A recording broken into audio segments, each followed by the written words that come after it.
Welcome everyone to Too Good to Be True. Thank you for taking the time to listen.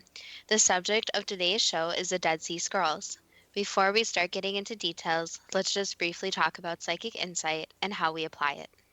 We choose a subject and research it, and based on that research, we determine what we think needs to be explained by creating a series of questions. Then Justina provides psychic insight to answer those questions. The psychic insight is narrated towards the end of the show. Accepting the psychic insight is a question of individual belief. Now let's go through the disclaimers. Here are the disclaimers. Neither of us claim to have any expertise in any subjects that we discuss. We relate information we find through research and the psychic insight. We are always delighted to hear from the listeners. The show only lasts an hour. We don't have the time to present exhaustive research on any topic. This means that there will be information that we miss. We want to provide a basis for the psychic insight. We don't care if a theory turns out too good to be true, as the show name suggests.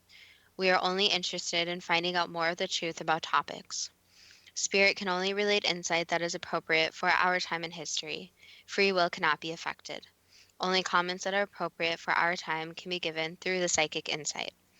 Much of the subject matter in shows may have already been covered many times in other media.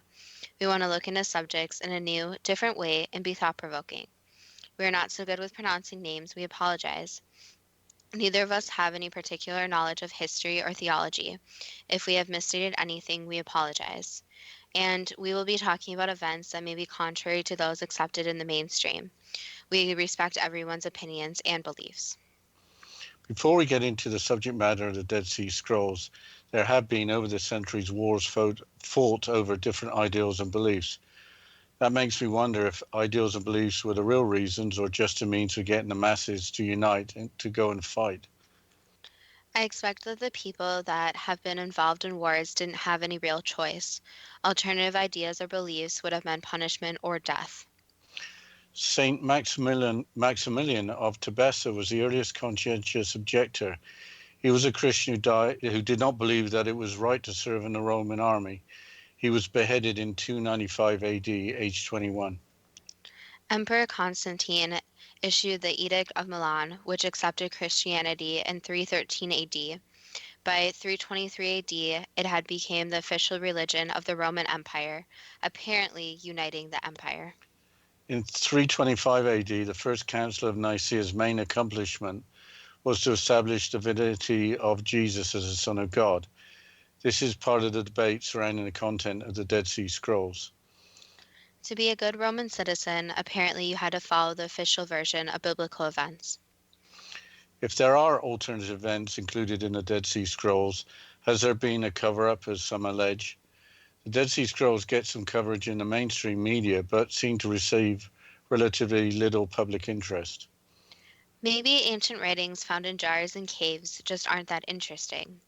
Also, they were first discovered a long time ago, more than 70 years, in 1946.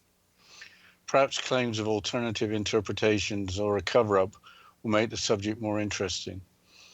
We mentioned the Dead Sea Scrolls in the episode when we discussed the Watchers from the Book of Enoch, which was excluded from the Bible. Here again is a discovery of the scrolls from Wikipedia. Quote, the Dead Sea Scrolls were discovered in a series of 12 caves around the site known as Wadi Qumran near the Dead Sea in the West Bank between 1946 and 1956 by Bedouin shepherds and a team of archaeologists. The practice of storing worn-out sacred manuscripts in earthenware vessels buried in the earth or within caves is related to the ancient Jewish custom of genizah. As we mentioned during a previous episode, a genizah is a storage area found in synagogues or elsewhere, designated for the temporary storage of worn-out documents prior to ceremonial burial. When were the Dead Sea Scrolls last in the news? Quite recently, the Traveling Dead Sea Scrolls exhibit is currently in Denver, Colorado. It will be on display until September of this year. Denver is only the 6th United States city to host the exhibit. The exhibit is on loan from the Israeli Antiquities Authority and contains only a small sample of the scrolls that are mainly kept in Israeli museums. Where are the scrolls actually kept? In the Rockefeller Museum in East Jerusalem, which is under the authority of the Israeli Antiquities Authority, also in the Shrine of the Book at the Israel Museum in West Jerusalem. The Amman Archaeological Museum in Jordan keeps some scrolls, while the French National Library in Paris stores several fragments. Some other fragments are in the hands of private collectors. Israel took major control of the scrolls from Jordan in 1967 following the Six-Day War. Why don't you explain what the scrolls are? Here's part of an article from the website Online Gallery. Quote, the Dead Sea Scrolls are a collection of 800 and 900 documents, many containing ancient biblical texts. Some are in tantalizing fragments, others are substantial and complete, the longest scroll being 8 meters long. They were written over a period of around 200 years and were evidently placed in the caves to hide them from the advancing Roman army at the time of the First Jewish Revolt, and are hence no later than 68 AD. Carbon dating puts the earliest of them at about 150 BC. They may have been written out by the scribes of an ancient community living at Qumran near the caves where they were found. However, their origins are subject to much scholarly debate, and there are many different theories. What is clear is that the authorities were Jewish and disapproved of the what is clear is that the authors were Jewish and disapproved of the Jerusalem priesthood at the time. The dry climate of the shores of the Dead Sea, parts of which today are 400 meters below sea level, the lowest place on earth a human can walk, helped preserve the ancient documents. In contrast to the Christian Bible, which survives in many manuscripts dating back to the 4th century, the oldest known source for the Hebrew Bible before the discovery of the Dead Sea Scrolls was only 1,000 years old.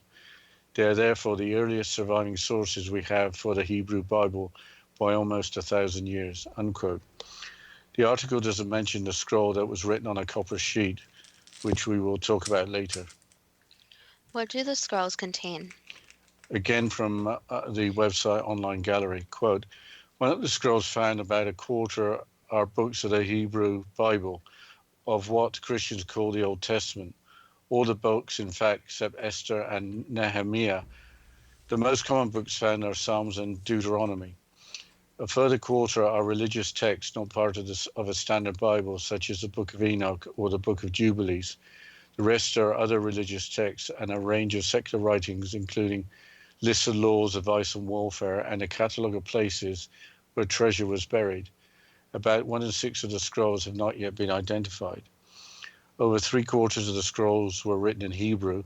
The remainder are in Koine Greek and Aramaic, unquote. I think it is worth explaining more about the languages Hebrew, Koine Greek, and Aramaic. Ancient Hebrew was the language of the Israelites and their ancestors. It fell out of use between 200 and 400 AD. Koine Greek was the universal Greek spoken from about 300 AD to 300 BC. The Christian New Testament was originally written in Koine Greek. Aramaic was the language of the Assyrians who conquered the northern kingdom of Israel in the 700s BC. Parts of the Old Testament were originally written in Aramaic. What was the scroll that was written on copper? The scroll discovered in 1952 includes a list of 64 locations where amounts of gold and silver were kept.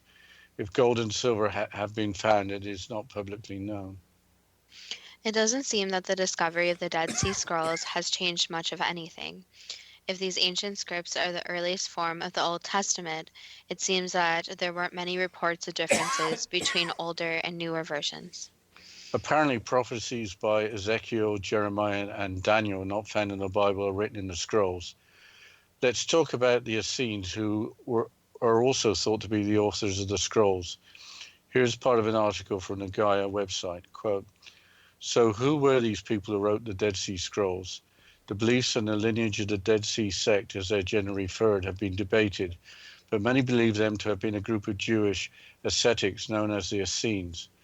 This group was described by Pliny the Elder as one living near the Dead Sea who did not marry, had no money, and had renounced all pleasure.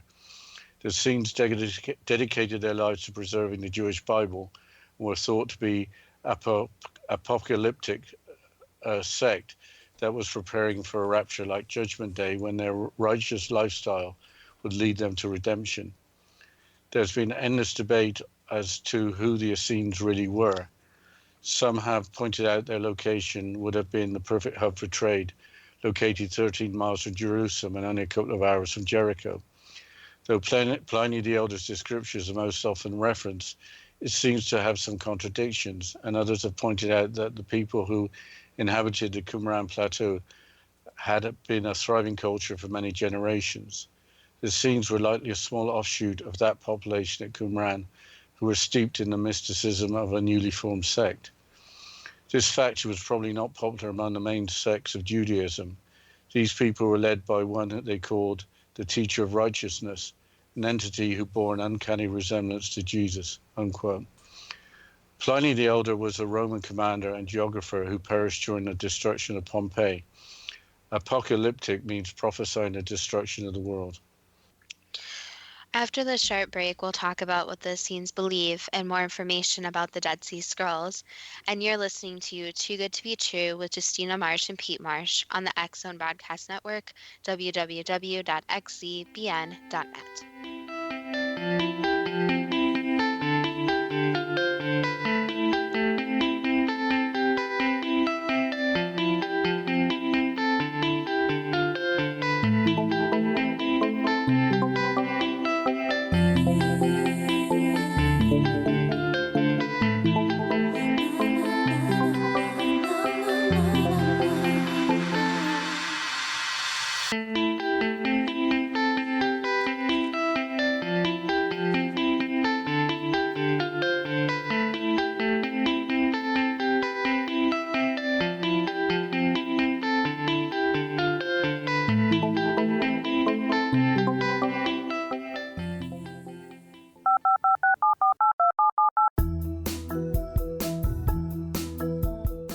Did you know that when you're on the road with limited data or Wi-Fi, you can still listen to the X Zone Radio Show with Rob McConnell, The Science of Magic with Gwilda Wiyaka, X-1, Dimension X, Space Patrol, and every minute of the X Zone Broadcast Network by calling 213-401-0080, courtesy of Audio Now. No smartphone, app, or internet needed. It saves your data plan and it's free if you have unlimited minutes. Call 213-401-0080 to listen on any phone, anytime, anywhere. Remember 213-401-0080 for the best of the paranormal, parapsychology, and sci-fi radio programming anywhere, 24/7, 365.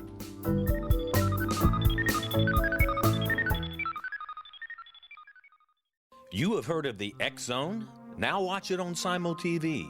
Plus 500 video games, live TV channels, free video on demand, worldwide, and more. Does this sound like tomorrow's television?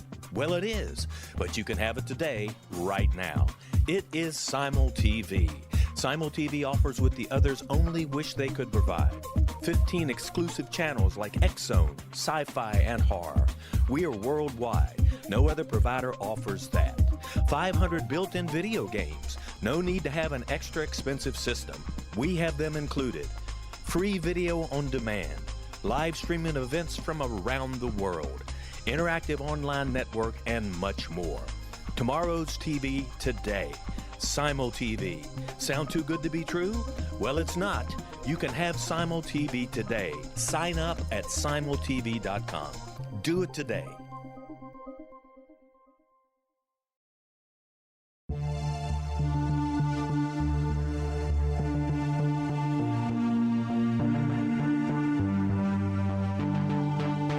We live in rapidly shifting times of extreme volatility and uncertainty.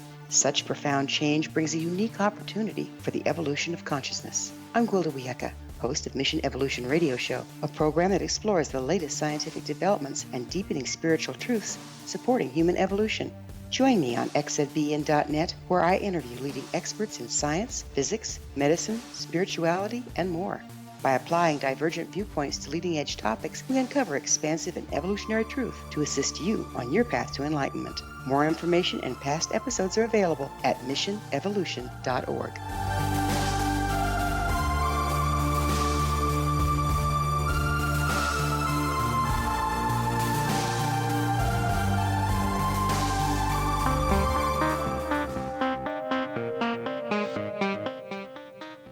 Welcome back to Too Good to Be True. And before the break, we were discussing the Essenes, who are believed to be possible authors of the Dead Sea Scrolls.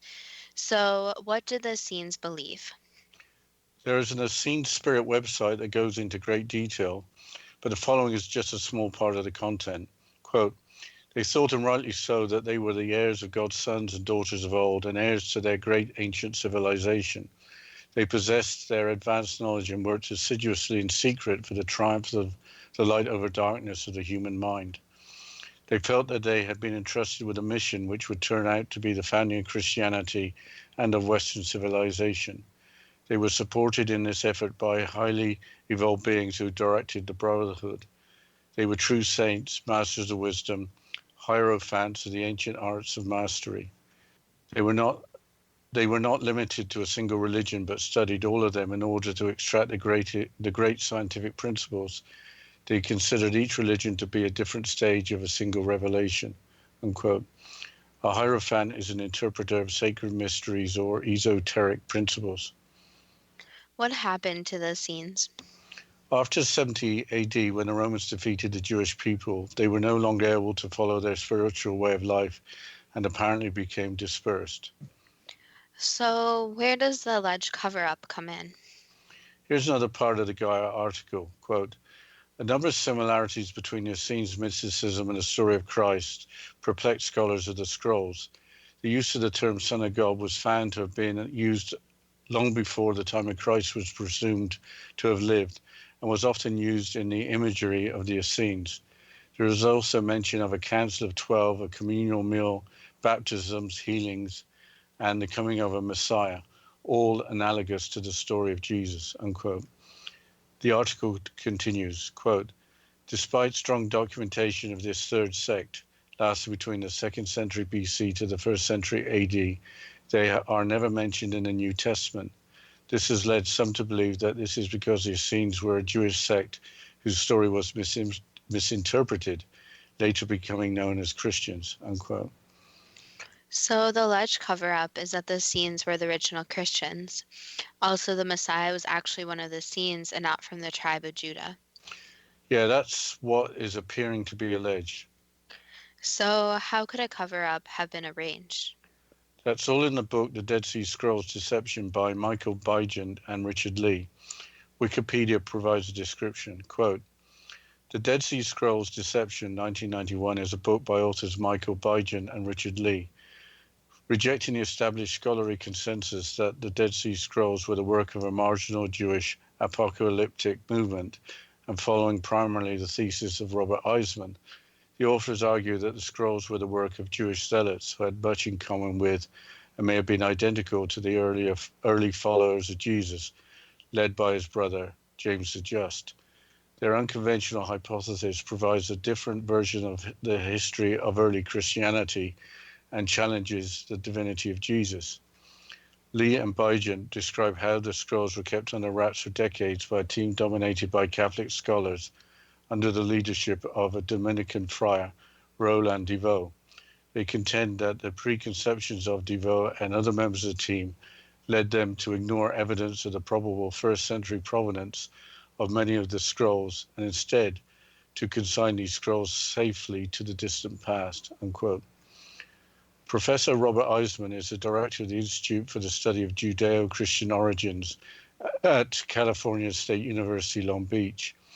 He is a controversial figure and he contends that James, not Peter, was leader of the early church, while Paul was dishonest and tried to corrupt the church from within. Michael Bygent and Richard Lee are best known for their book, Holy Blood, Holy Grail, published in 1982. What is the book Holy Blood, Holy Grail about? In 2016, Michael Bygent and Richard Lee lost their lawsuit against publishers Random House, claiming that Dan Brown's novel, The Da Vinci Code, later made into a movie, infringed copyright. Dan Brown did state that he used Holy Blood, Holy Grail as part of his research, among other sources. Both books contend that the Holy Grail was actually Jesus of Nazareth's bloodline, not the cup Jesus drank from at the Last Supper. If you look at Leonardo da Vinci's famous painting, The Last Supper, the figures in the center are Jesus, and to his right, a figure that appears to be female. Some believe that the female figure is Mary Magdalene, and that they were actually a married couple. So both books provide a different version of the history of early Christianity and challenge the divinity of Jesus. Is there more to this alleged cover-up or alternative interpretations? There are other findings published by John Allegro that are quite different from those of his colleagues. The following quote from the Gaia website reinforces the idea that the content was kept under wraps for decades, as included in the book The Dead Sea Scrolls Deception. Quote, after the discovery of the Dead Sea Scrolls, a team of archaeologists and scholars well versed in Hebrew, Aramaic, and Greek were hard to piece together the fragments of the scrolls and decipher their texts. One of those scholars was John Allegro, a former student of the Methodist ministry, who gave up his studies in Christianity to pursue philology and archaeology. Allegro was the only member of his team who was agnostic, with the rest of the group consisting of Christian scholars. Unsurprisingly, Allegro's interpretation gave a secular perspective to what the Dead Sea Scrolls may have implied. Allegro worked quickly to have his interpretation of his segment published and open to public scrutiny as soon as possible. By the early 1960s, he had finished and submitted his findings to scientific journals. However, his colleagues wouldn't publish their findings until the early 1990s, more than 40 years after the scroll's discovery, unquote. Philology is a study of language. An agnostic is a person who believes that nothing is known or can be known of the existence or nature of God. What were John Allegro's findings? Was John Allegro implying a cover-up by his colleagues by taking until the 1990s rather than the 1960s to publish their findings? John Allegro's findings were very different from the findings of others in the team translating the scrolls, again from the Gaia website. Quote, it's pretty clear Allegro's interpretation of scrolls was surely one the church would have wanted to hide if it was found to have some veracity. He posited the Essenes were actually a group of Jewish Gnostics whose scriptures upon which the Bible is based were known to be allegorical and mythological. These texts were also written in Hebrew and Aramaic, from which they were translated into the common Greek language at the time, leaving plenty of opportunity for misinterpretations and false translations. Some words in Hebrew and Aramaic can look almost identical, but can have vastly different meanings. An example of this is the Hebrew word imirha, that's with an H, meaning word, and the Aramaic imera without an H, meaning lamb, unquote. The Jewish Gnostics referred to, among other things, they believed that salvation was through gaining secret knowledge. What happened to him? His interpretation of the scrolls, with the Bible being mythological and allegorical, must have upset a lot of people. He had already upset the rest of the team by taking the copper scroll back to England, but later in 1970, the publication of his book, The Sacred Mushroom and the Christian Myth, resulted in John Allegro losing his job at his university, along with the publisher apologizing for marketing the book in the first place. In the book, sacred mushrooms were used as hallucinogens, with the idea that the scroll's content resulted from the authors being under the influence. Apparently, Allegro spent much of his later life being unsuccessful in attempting to find the treasures listed on the copper scroll. Do mushrooms even grow in the desert near the Dead Sea? Apparently, mushrooms can grow in deserts after rain. Mushrooms may have held a mystique among ancient peoples as there was no evidence of seeds needed for them to grow. Mushroom spores would need a microscope to see them. Are there any alternative views besides those of John Allegro? The late Dr. Frank E. Stranges, founder of NICUFO, which is the National Investigations Committee on UFOs, dedicated his life to the study of the Bible and other ancient texts. He made a DVD trilogy entitled Mysteries of the Dead Sea Scrolls Exposed. Dr. Stranges claimed a direct link between the words of Jesus and the existence of extraterrestrials, but Dr. Strange's life story is a little incredible. How so? He is the author of the book Stranger at the Pentagon, first published in 1967. In December of 1959, Dr. Stranges met an extraterrestrial named Commander Valiant Thor and became friends. Here's part of the book's description from Amazon.com. Quote, Dr. Strange has authored several books on scientific and religious beliefs, including his classic, The Stranger at the Pentagon, which tells the unusual story of a spaceman named Valiant Thor.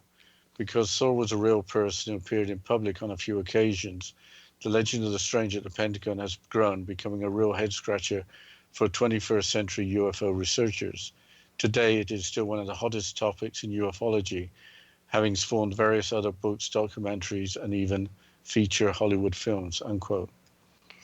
Now, this is getting really weird. It's starting to sound like a Marvel comic. It gets weirder. Here's part of an article from the website Those Conspiracy Guides from 2015. The Val referred to as Valiant Thor, the him referred to is Doctor Strange's. May have to finish his quote after the break.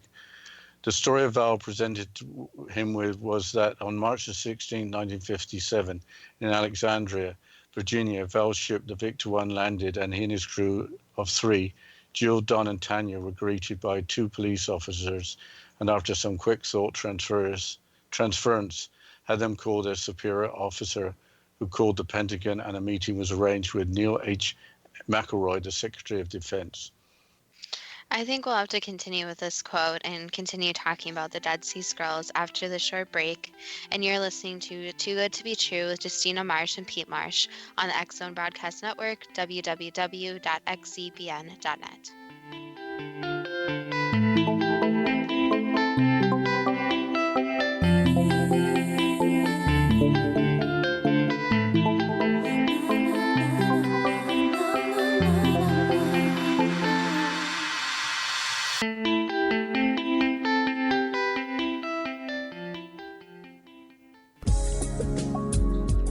From our broadcast studios in Hamilton, Ontario, Canada, to the world and beyond, you're watching the X Zone Broadcast Network, www.xzbn.net.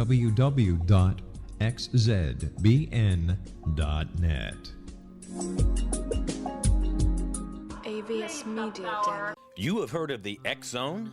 Now watch it on SimulTV, plus 500 video games, live TV channels, free video on demand, worldwide, and more. Does this sound like tomorrow's television? Well, it is, but you can have it today, right now. It is SimulTV. SimulTV offers what the others only wish they could provide. 15 exclusive channels like X-Zone, Sci-Fi, and Horror.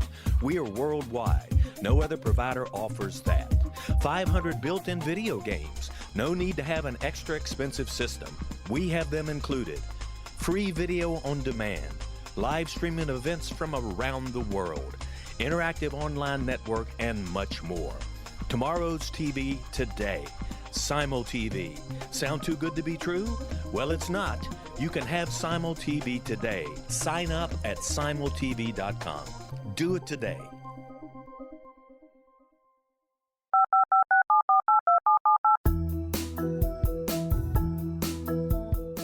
Did you know that when you're on the road with limited data or Wi-Fi, you can still listen to the X Zone Radio Show with Rob McConnell, The Science of Magic with Gwilda Wiyaka, X-1, Dimension X, Space Patrol, and every minute of the X Zone Broadcast Network by calling 213-401-0080, courtesy of Audio Now. No smartphone, app, or internet needed. It saves your data plan and it's free if you have unlimited minutes. Call 213-401-0080 to listen on any phone, anytime, anywhere. Remember 213-401-0080 for the best of the paranormal, parapsychology, and sci-fi radio programming anywhere, 24/7, 365.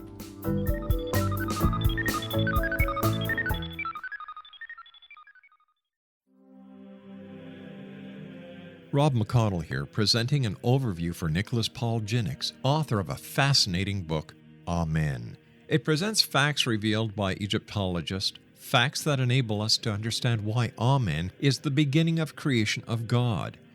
It provides recommendations for religious leaders of the major religions to unify their beliefs and teach the Word of God. Love one another. Amen informs people how mankind conceived God. It was the Egyptians that developed the concepts of a soul, a hereafter, and Son of God. And finally, after the worship of many gods, They conceived the belief in one universal God, the maker of all there is. For more information, visit www.futureofgodamen.com. That's www.futureofgodamen.com.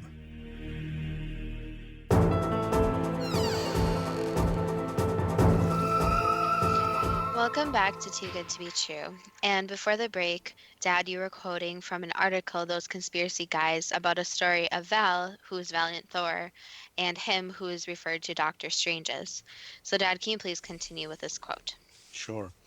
Once McElroy confirmed the veracity of Val's claims, he was ushered through an underground tunnel to the White House, where he met with President Dwight D. Eisenhower and Vice President Richard Nixon. Now, already this story is seeming a little hard to follow, and like cornflakes made of sandpaper, even harder to swallow. But hold on to your tinfoil hat, as it's about to get really weird. According to Dr. Stranges, he and others were sought out by Val as being devout followers of the word of Jesus Christ, unquote. Well, now returning to the Dead Sea Scrolls, have there been any recent discoveries? There has been a discovery of what is known as the Gabriel's Revelation Tablet. Here's a brief description from Wikipedia. Quote, Gabriel's Revelation is a granitic limestone tablet with 87 lines of Hebrew text written in ink.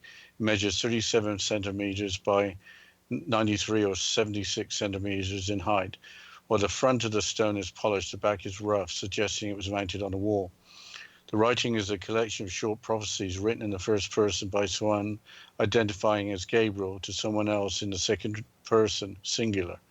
The writing has been dated to the 1st century BCE or the 1st century CE by its script and language, unquote. The tablet was discovered in the year 2000 in the area of the Dead Sea. It was purchased from a Jordanian antiquities dealer by a collector who kept it in his Zurich home. In 2007, when a paper was written about the stone, its existence became well known. The authenticity of the stone is not disputed. It would seem to be important to know its exact location when it was found. What are the short prophecies written on the tablet? The website Gods and Science provides an overview. Quote, the text on the tablet makes clear references to the Messiah who will destroy evil and bring in righteousness. In the stone tablet, Gabriel commands the Messiah to live after 3 days, a seeming reference to the resurrection of Jesus, unquote. I don't recall ever hearing about Gabriel's Revelation tablet.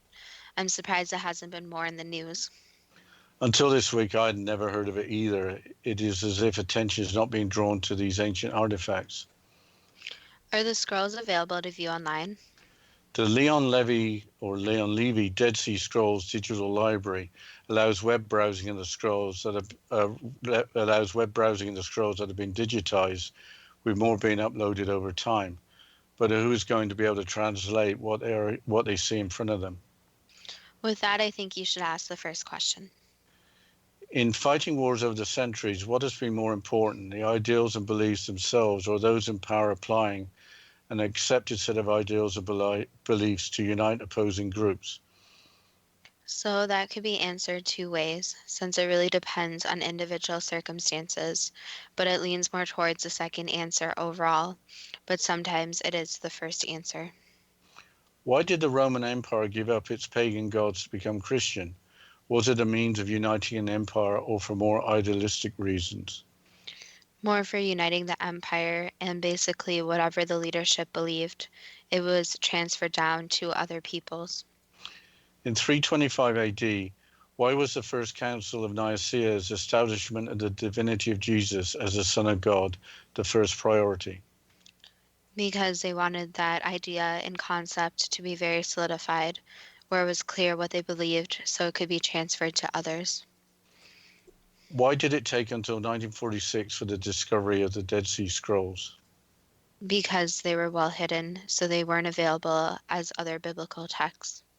Were the Dead Sea Scrolls written over a period of around 200 years and placed in caves to hide them from the advancing Roman army no later than 68 AD? Yes. Were the authors Jewish who disapproved of the Jerusalem priesthood? For the most part, yes. Why was one scroll written on a sheet of copper? Because it's a very important scroll and they wanted it to stand out.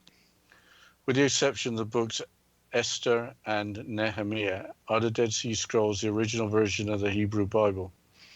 In a way, yes, but in a way, no. So some of the information is still not completely matching up. Were the scrolls written in Koine Greek, Aramaic, and ancient Hebrew? Because those languages were languages they thought would be most recognizable after time.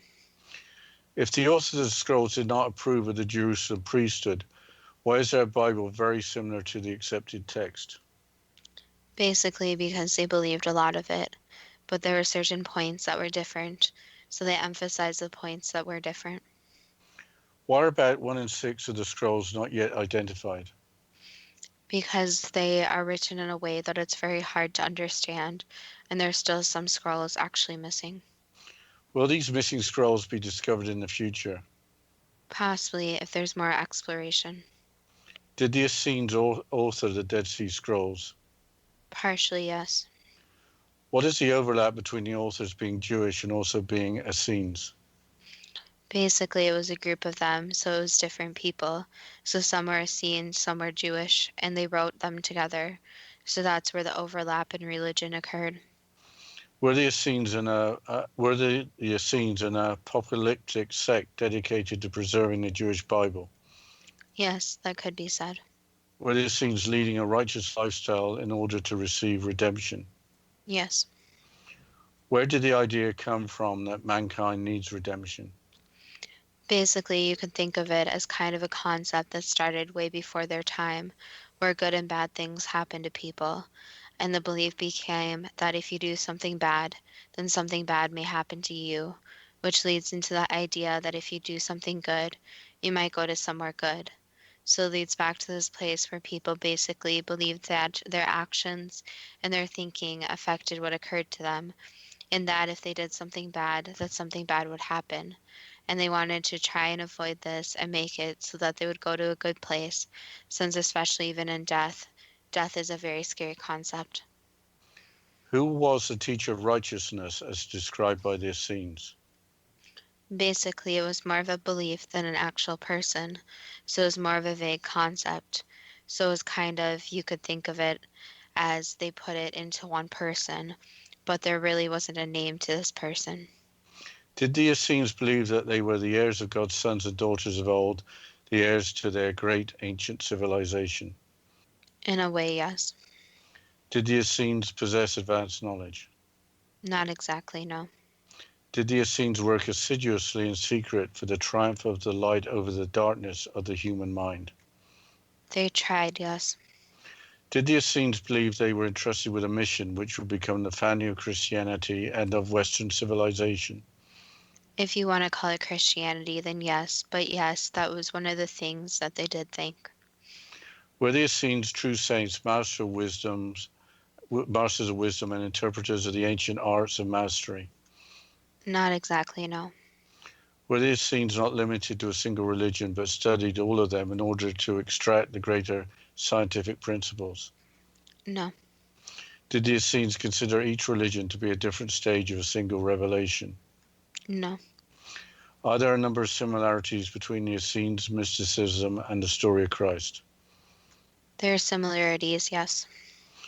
Was the term Son of God used by the Essenes long before the time of Christ? They use a similar translation, yes, but again, it was in a different language. So, Son of God could mean many different meanings in another language. So, in English, yes, it would be Son of God, but in other languages, it's more of a more including concept. In the scrolls, are there accounts of 12 a communal meal, baptisms, healings, and the coming of a Messiah? Yes, Is there significant content in the scrolls that is analogous to the story of Jesus, although written before his birth? that could be said. Why aren't the Essenes mentioned in the New Testament? They were excluded from the New Testament. What is the motivation for Michael Bigen and Richard Lee in writing the books The Dead Sea Scrolls Deception and Holy Blood, Holy Grail?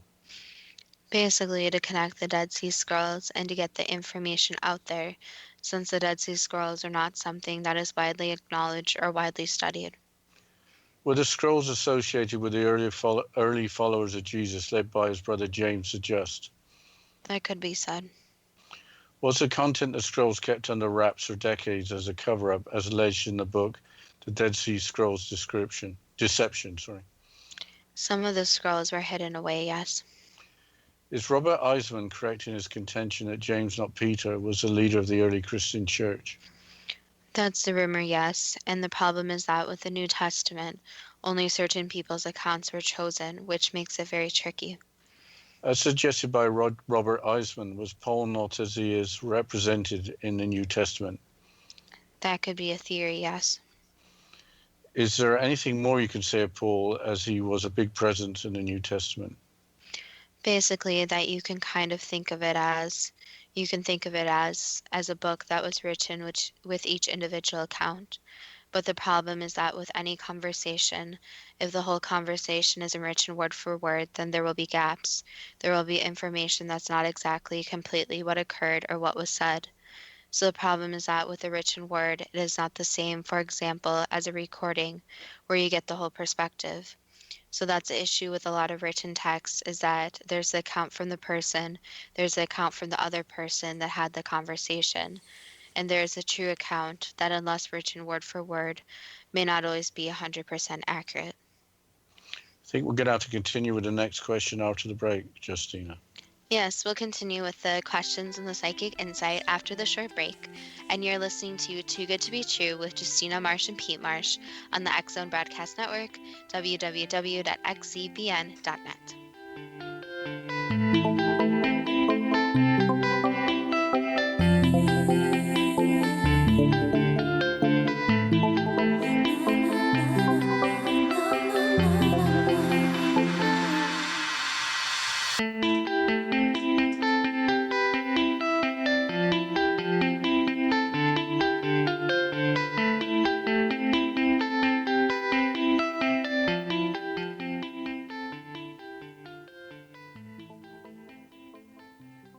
You have heard of the X Zone? Now watch it on SimulTV, plus 500 video games, live TV channels, free video on demand, worldwide, and more. Does this sound like tomorrow's television? Well, it is, but you can have it today, right now.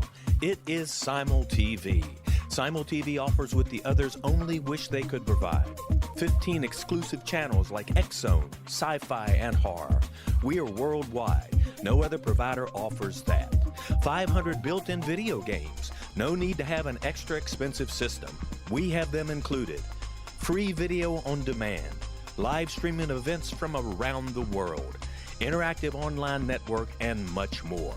Tomorrow's TV today. SimulTV. Sound too good to be true? Well, it's not. You can have SimulTV today. Sign up at simultv.com. Do it today.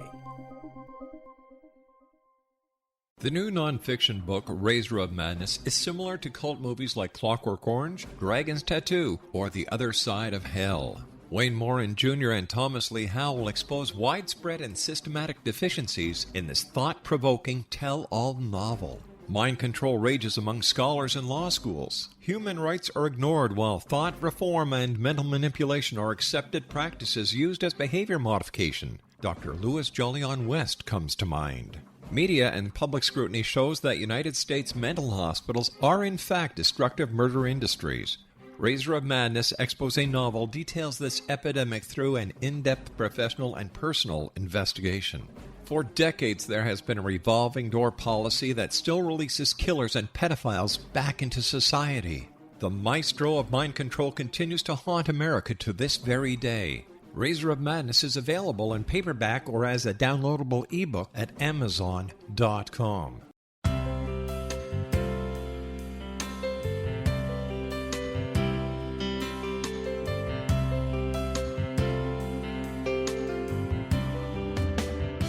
The concept of a new age has been around since the late 19th century, yet much of its original meaning has been lost. What exactly is the new age? Is it a religion, a collection of obscure esoteric practices, a series of doomsday predictions, or an astrological event? The New Age Chronicles is a unique complementary publication bringing reason and grounded information to separate fact from fiction. chock full of valuable information to support you as we make the monumental shift into the new era. You won't want to miss a single innovative issue. The New Age Chronicles newspaper is coming soon to www.newagechronicles.com.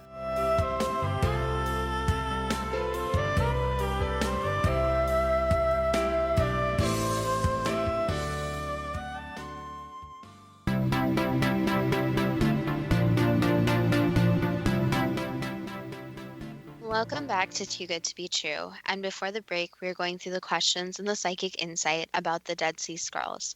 So, Dad, will you please continue with the questions? Sure. Without being too specific, is there any truth in the books Holy Blood, Holy Grail, and the Da Vinci Code? There's some truth, yes. In Leonardo da Vinci's famous painting, The Last Supper, is the figure to the right of Jesus intended to appear as a female? That could be said. Was the intention of including a female figure in the painting to represent Mary Magdalene?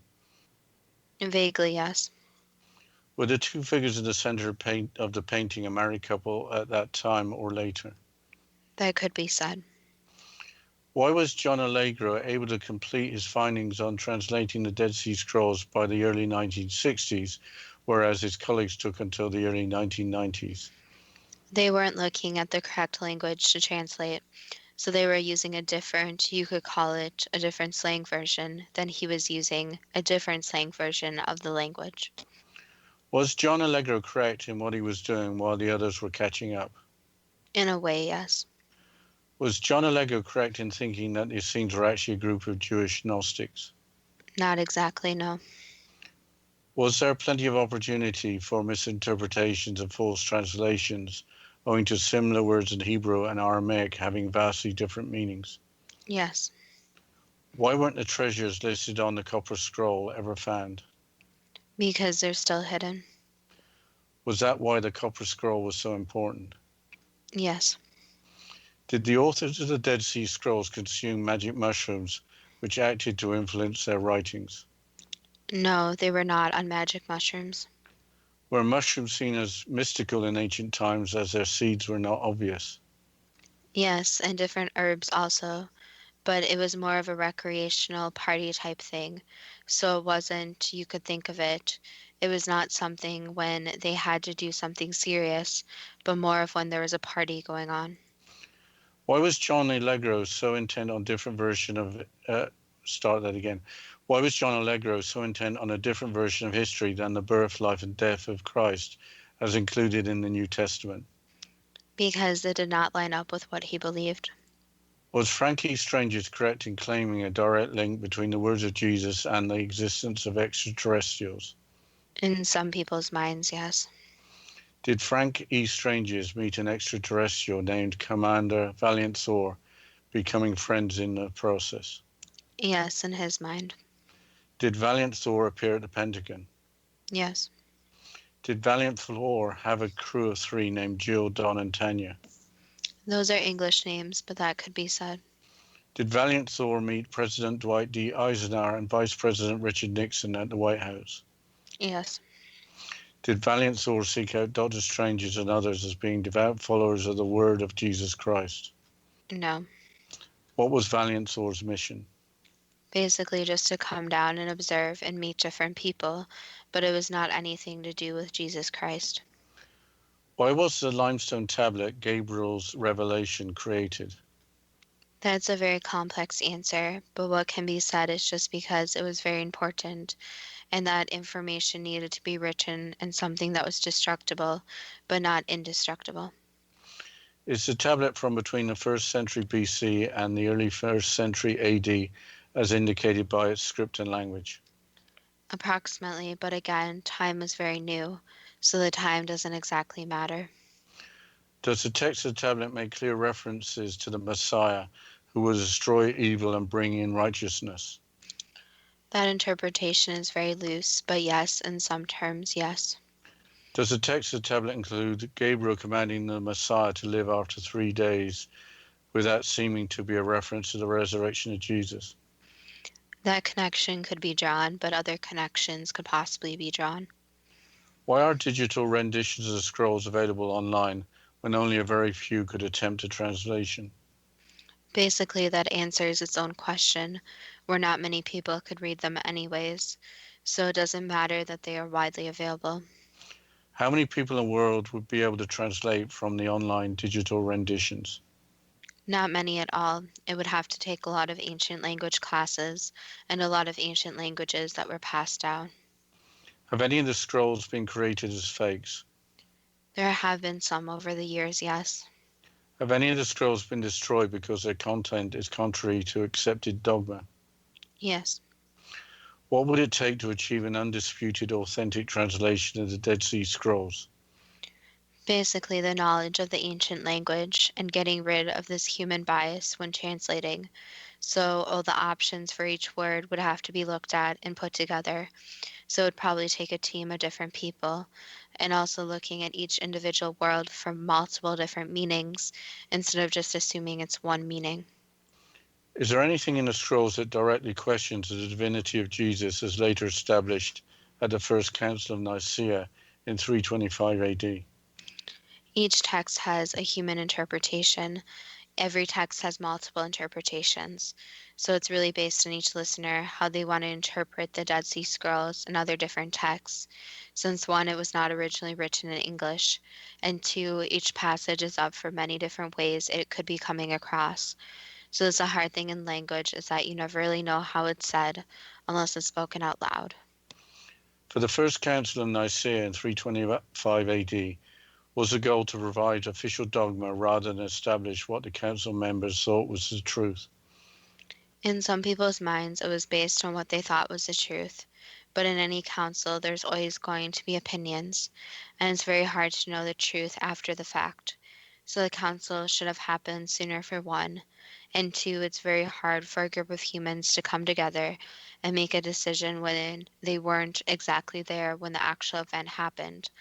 So that's the hard part. There's always going to be bias in anything and everything that humans do. What was the purpose of writing the Dead Sea Scrolls? Basically to fill in some gaps and also have this kind of predicting text, which became before other texts. And also the group wanted to make a point of hiding these scrolls and of the effects they would have later on. So it basically was their own way of, you could think of doing a treasure hunt of different texts and having people translate those texts. What can we learn from the discovery of the Dead Sea Scrolls and their subsequent history over the last 70 years or so? Basically to interpret texts however you want. And there's always going to be conspiracies and there are always going to be connections drawn. But it's up to each individual person to really believe what they want to believe. And the point needs to be made too that in translation everything can have different meanings. So each language has different concepts, different meanings behind each individual word. You even see that in the English language, where native English speakers may understand. But when people learn English, it's very hard for them since each word and how each word is said could have totally different meanings. And each form of a word could have a whole totally different meaning, which makes it complicated for the English language and also for other languages. And also there's a lot of text. There's a lot of written word that has been destroyed over the years and some that is still waiting to be discovered. That was the last answer. Are more Dead Sea Scrolls waiting to be discovered, too good to be true? That depends on what you are prepared to believe. Well, Justina, that was the 50th episode of the show. So I think we owe a big thank you to the listeners, because without the listeners, we wouldn't have had many shows. Yes, we want to thank all the listeners, and we're super excited that it's our 50th show. It's a really big milestone. And I just want to say today was kind of a more serious topic. But as always, we love to hear from you guys and we love to hear from the listeners. And we like to cover more serious topics, more fun topics, more strange topics. And over the last 50-ish shows, we have covered such a wide range of topics. Yes, today's was rather serious and I guess hard going in the beginning. I'm not sure actually what to think of it. I think I have to listen to the show myself or read some more to try and figure it all out. But there's a lot of food for thought, but I'm not sure exactly where it's going to take myself or anybody else. Well, I just want to mention that any listener that's listening can always go to our Facebook page at Too Good to Be True, and the first two is spelled TWO, or our website at www.toogoodtobetrue.net. And you can always feel free to contact us, share your opinions, have a conversation if you have any thoughts about today's show, anything to add, or if you have any suggestions, because we love doing listener suggestions. And this show was kind of my idea more, but we've had many different shows that were from the listeners. Yes, we've got two exciting shows in the works, and what the subjects are top secret at this point. But beyond that, one that is partially based on a listener suggestion, let's say that. So we'll be looking for more listener suggestions. I think over our 50 episodes, the more interesting ones have been based on listener suggestions. What do you think? I think it's interesting for us since it's kind of topics that you or I may not think of. So it's kind of more, I guess I would call them out of the box, where it wouldn't be a topic I would really think of, which we really appreciate. And I think this episode today of the Dead Sea Scrolls kind of fits our 50th episode, because my biggest takeaway is believe what you want to believe. And that's the whole point of the show, is that we give you information and it's up to each and every listener to form their own beliefs, opinions, and it's basically up to them. I mean, even with you and I, Dad, we have our own beliefs and we try to just put the information out there, and then it's up to the listener. Yeah, we started off with a conscious objector losing his head because he didn't want to fight in the Roman army. I don't know if times have changed that much. I think we have to respect other people's beliefs and be generous with each other. Well, thank you to all the listeners, and we look forward to next week's show.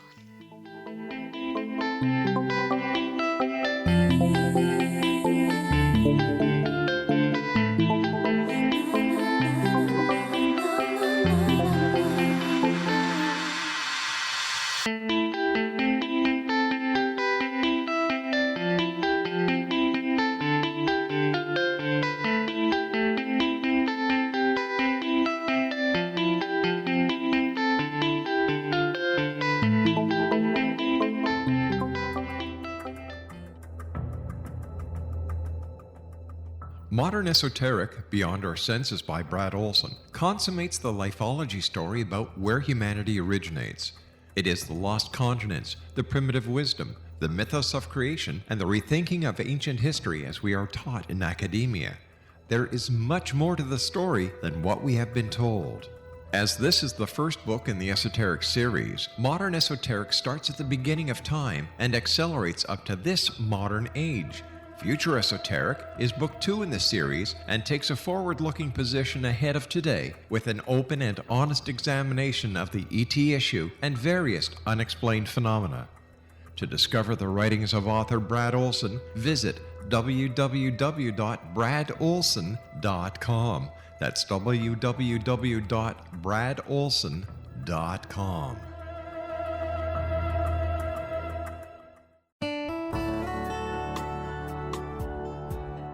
Are you or is someone you know struggling with addictions, depression, anxiety, relationships, low self-esteem, lack of confidence, grief, success, and prosperity? Do you know that your subconscious belief plays a big role in the outcome of your hard work? We can help you permanently change the beliefs that may be the reason for your struggles and failures. We care about getting you the return on your investment and the results you are looking for. We can help you be free of the limitations of your past and in realizing your highest potential. We work with people by phone and Skype.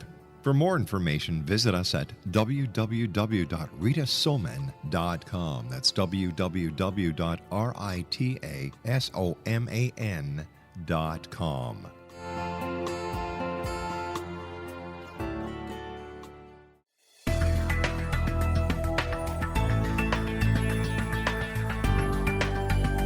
Do you think you have energy problems in your home? Do you feel better when you're away than when you're home? Joey Korn is a global leader in the world of dowsing who specializes in personal energy clearing and space clearing. He can help you create an ideal energy environment in your home no matter where you live in the world. Learn about his remote spiritual house cleaning services and much more at www.dowsers.com. You can get Joey's book, Dowsing, A Path to Enlightenment, as well as other dowsing books and tools, Kabbalah books, and Walter Russell books. Joey's work is really amazing.